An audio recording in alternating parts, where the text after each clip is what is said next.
हा अपघात झालेला आहे की घातपात, तुम्हाला काय वाटतं? मला वाटत नाही हा अपघात असावा. मला स्पष्ट काय आहे की जर 2 दिवसांपूर्वी जितेंद्र शेळकेची ईडी चौकशी झाली असेल आणि अशोक खरातच्या फायनान्शियल व्यवहारात ती व्यक्ती प्रमुख असेल आणि असा व्यक्ती ज्या व्यक्तीची आणि या प्रकरणाची एसआयटी चौकशी सुरू असेल, ती व्यक्ती समृद्धी महामार्गावर जात असताना त्याची गाडी उभ्या कंटेनरला धडकते, बायको आणि मुलगा सोबत असतो आणि त्यात त्याचा दुर्दैवी मृत्यू होतो, परिवारातली लोक गंभीर जखमी होतात. हे मला असं वाटत नाही.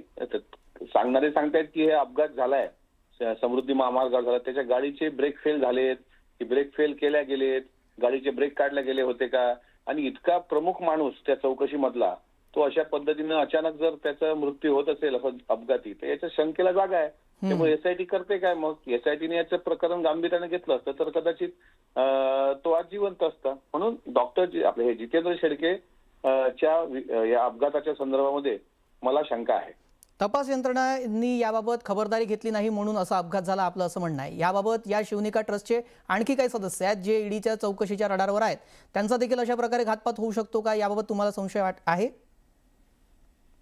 इतर जे सदस्य आहेत त्यांनी या घटनेवरून एक गोष्ट लक्षात घेतली पाहिजे की आता चौकशी चालू आहे, चौकशी होते, एसआयटी चौकशी आहेत, पण हे असं का झालं हे त्यांनी पण चिंतन करण्याची वेळ आहे. दुसरी अशी गोष्ट आहे, तुम्ही म्हणले तपास एसआयटीचा, सीआयडी तपास. अजितदादा पवार राज्याचे उपमुख्यमंत्री, 40 वर्षे आमदार, 11 वेळा अर्थसंकल्प मांडून 7 वेळा उपमुख्यमंत्री राहिलेले एवढे मोठे नेते, त्या नेत्यांच्या विमान अपघाताला 3 महिने उलटून साधा सीसीटीव्ही आला नाही विमान एअरपोर्टवरचा. आता हे तर लय लहान व्यक्ती आहे त्या तुलनेत जितेंद्र शेळके. त्याच्यामुळे मला वाटत नाही आता या प्रकरणात किती गांभीर्यानं तपास होणार आणि इतर जे सदस्य आहेत त्यांनी काळजी घ्यावी या प्रकरणावरून, एवढं लक्षात ठेवा. जी, पाहूयात या संदर्भात तपास होतो का आणि त्यातून काही माहिती पुढे येते का. तुमचा धन्यवाद अमोलजी, आपण न्यूज 18 मराठीशी बोललात आणि आपली भूमिका व्यक्त केली त्यासाठी.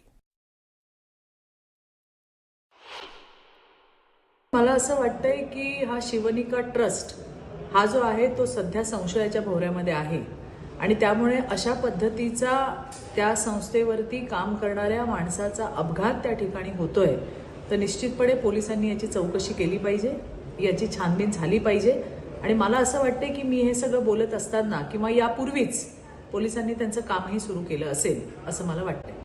वेगवेगळे सवाल या अपघातानंतर उपस्थित होत असतानाच आता रोहित पवारांनी सुद्धा त्यांची शंका बोलून दाखवलेली आहे. त्यांनी एक पोस्ट केलेली आहे. काय म्हणतात रोहित पवार आपण बघूयात. शिवनिका संस्थानचे उपाध्यक्ष आणि भोंदू अशोक खरातचे सहकारी जितेंद्र शेळके यांचं अपघाती झालेलं निधन अतिशय धक्कादायक आहे असं रोहित पवारांनी ट्विटमध्ये म्हटलंय. अजूनही पुढे न आलेल्या भोंदूचे इतर काही कारनामे पुढे येऊ नयेत आणि यामध्ये कुणीतरी अडचणीत येऊ नये म्हणून तर हा अपघात घडून आणला नाही ना, असा सवाल सुद्धा रोहित पवारांनी उपस्थित केलाय. या अपघाताची सखोल चौकशी झाली पाहिजे.